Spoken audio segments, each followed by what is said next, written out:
YG 娛樂再添喜訊，證實為 BLACKPINK 集重金做這事。開六角括號娛樂頻道綜合報導刪六角括號南韓大勢女團 BLACKPINK 近期宣布將回歸團體活動，不僅為粉絲舉辦新巡演，同時也宣布將帶着新專輯和粉絲見面。消息一出，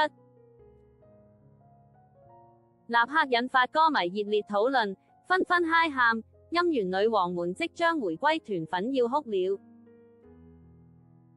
BLACKPINK 所屬的 YG 娛樂今9日再度發出喜訊，表示成員已於6日開始進行歌曲的錄製，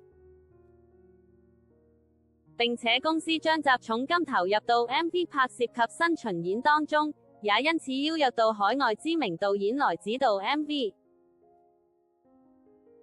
總製作人梁遠石也罕見發聲，將會正式發佈團體的新歌消息，全世界粉絲都很期待。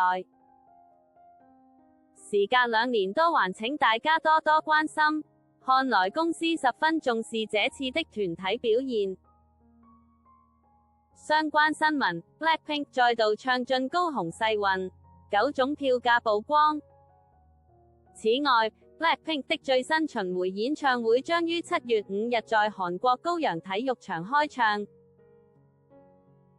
而在10月18、19日也將來到高雄國家體育場嗨翻台灣 BLINK 粉絲名，